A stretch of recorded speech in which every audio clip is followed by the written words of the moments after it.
It was unexpected. And it is more than that. It is a game changer in as I described, that now Putin is not bound to move to a nuclear confrontation. He doesn't have to go down that route. He has the alternative. And they have a stockpile. He said they have a stockpile of these Oreshnik missiles. And he's not compelled any longer to sort of threaten nuclear war. He has now an entirely conventional war. It can be a nuclear missile, but it is essentially gives him the option of only a conventional retaliation against Western escalation. And the big question, and the question I don't know, and I think is why there's such a silence is, now, what does Europe do? What does NATO do? Does it go on escalating? So far, the language has been yes. France has promised that it will use its Scalp missiles into it. Britain has sent its chief of defense staff to Kiev, Admiral Radican, to talk to the Ukrainians about how to use better Scalp. Not the Scalp, the Storm Shadow missiles, the British missiles, deeper into Russia. And I mean, the real point is we call them long range, but they're not really long range. They're only 190 miles or 300 kilometers at most, and Putin can deal with them. So how are they going to escalate? How do they, if they want to escalate the war so as to present Trump with no alternative but to pursue escalation in Ukraine. What have they got? They have only got a nuclear to go to the nuclear. They've got no other weapons that would, that now, because he's promised it. And he's also said, look, it's not just Ukraine. We will attack NATO and European bases that are supporting those missiles. And they said it specifically. Like the American base in Poland. That was said, it's on the target list. Wow. So it wasn't just, generalized.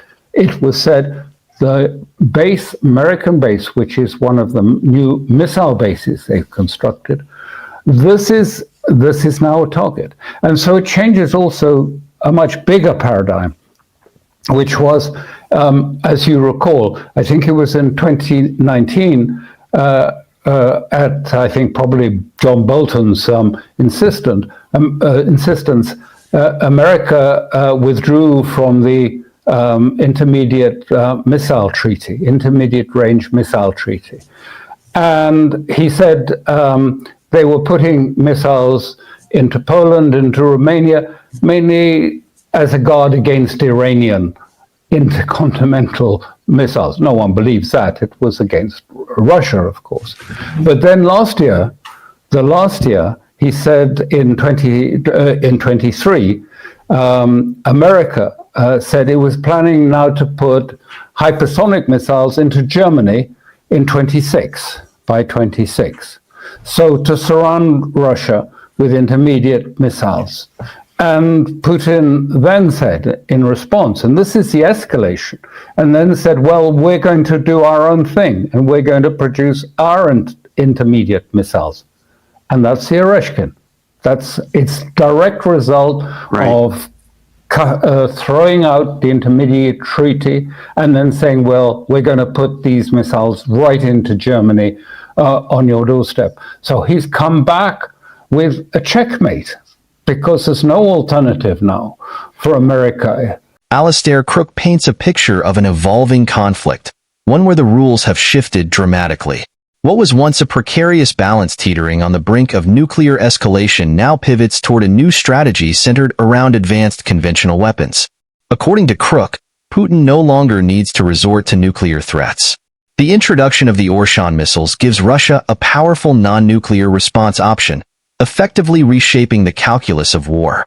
These missiles are not merely symbolic.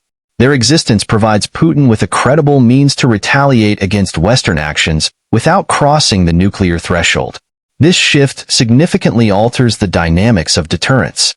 For years, Western policymakers operated under the assumption that any serious Russian response would have to involve nuclear weapons, but now, with a stockpile of these advanced conventional missiles, the equation changes. The real question, as Crooke emphasizes, is how NATO and Europe will respond. So far, the rhetoric has remained aggressive. France, for example, has committed to sending its Scalp missiles. The United Kingdom has also been actively involved, with its Chief of Defense Staff visiting Kiev to discuss strategies for deploying Storm Shadow missiles deeper into Russian territory. These are significant developments, but Crooke points out an important limitation.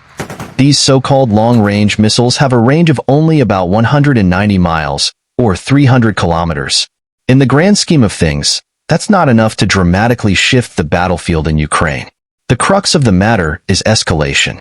If NATO continues down this path, at what point do they run out of conventional options? Crooke suggests that the West may soon find itself at a dead end, where the only remaining step is to escalate to nuclear weapons. That's a dangerous proposition, and it's one that Putin has already accounted for. He has explicitly stated that NATO and European bases supporting these missile systems are now targets, including the American base in Poland. This isn't a vague warning, it's a direct statement of intent. Crooke reminds us of the broader context. In 2019, under the influence of figures like John Bolton, the U.S. withdrew from the Intermediate Range Nuclear Forces (INF) treaty. At the time, the justification was to counter potential threats from Iranian missiles, but few believed that narrative. The real target was always Russia. Fast forward to 2023, and the U.S. announced plans to deploy hypersonic missiles in Germany by 2026. For Russia, this was a red line. Putin's response was clear. If the West is going to deploy these systems, Russia will develop and deploy its own intermediate-range missiles. The Oreshnik missile is the product of this policy shift. What makes this development so significant is the concept of a checkmate in strategic terms. Crooke argues that the U.S. and its allies have maneuvered themselves into a corner. By withdrawing from arms control treaties and pursuing missile deployments in Europe, they've left Russia with little choice but to respond in kind. Now, with the Oreshnik missiles in place, Russia holds a significant advantage. The West, particularly the United States, has no easy counter. Hypersonic missiles in Germany are still years away, and even then, they may not provide the strategic leverage needed to counter Russia's current capabilities. Crooke's analysis also touches on the broader geopolitical implications. The original justification for missile deployments in Eastern Europe was always questionable. Claiming that these systems were meant to counter Iranian threats never held much weight. Everyone understood that the real target was Russia. Now, with tensions escalating and the INF Treaty a distant memory, the world faces a much more dangerous strategic landscape. This brings us back to the central question. What does NATO do next? The conventional options are running out. Crooke suggests that the only path left may be nuclear escalation, a prospect that no one wants to consider but may become inevitable if the current trajectory continues. Putin's strategy is clear. Present the West with a situation where their only remaining option is one they're unwilling to take. In this new paradigm, predictability becomes a critical factor. Putin's actions are calculated, designed to create a sense of inevitability. By removing the nuclear option from immediate consideration, he forces NATO and Europe to confront the reality of their limited choices. It's a high-stakes game of chess, and according to Crooke, Putin may have just declared checkmate. The current geopolitical landscape raises critical questions. How far are Western powers willing to escalate? What are the potential consequences of continued military posturing? And most importantly, is there a diplomatic path that can de-escalate these tensions? What we're witnessing is more than just a military standoff. It's a complex chess game of strategic positioning, technological capabilities, and geopolitical influence. The Oreshnik missile represents not just a weapon, but a symbol of Russia's strategic response to what it perceives as Western encroachment. As the situation continues to evolve, one thing is clear: the rules have changed.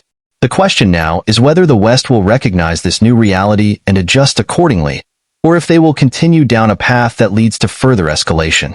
Either way, the world watches with bated breath, aware that the stakes have never been higher. According to Alastair Crooke, it was unexpected, and more than that, a game changer. As I described, Putin is no longer bound to move toward a nuclear confrontation. He doesn't have to take that route.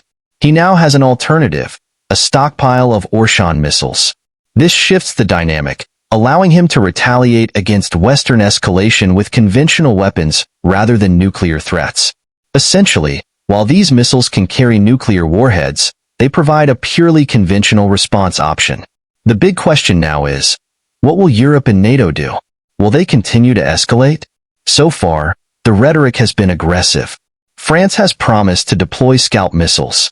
Britain sent its Chief of Defense Staff, Admiral Radakin, to Kiev to discuss the more effective use of Storm Shadow missiles.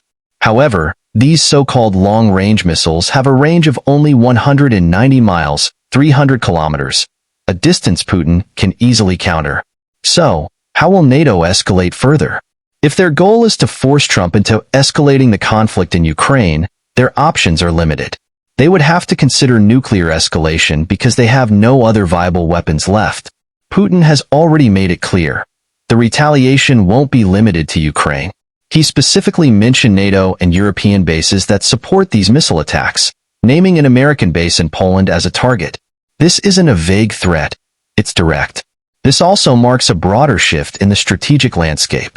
In 2019, likely at John Bolton's insistence, the U.S. withdrew from the Intermediate Range Nuclear Forces (INF) treaty. The U.S. justified the move as a defense against Iranian missiles, but no one believed it wasn't aimed at Russia. Last year, in 2023, the U.S. announced plans to deploy hypersonic missiles in Germany by 2026, effectively surrounding Russia with intermediate-range weapons. Putin's response? He developed the Oreshnik missiles. This is a direct response to the U.S. abandoning the treaty and its plans to deploy missiles in Germany. Now, Putin has effectively put the U.S. in checkmate, leaving America with no clear alternative for further escalation. Thanks for watching.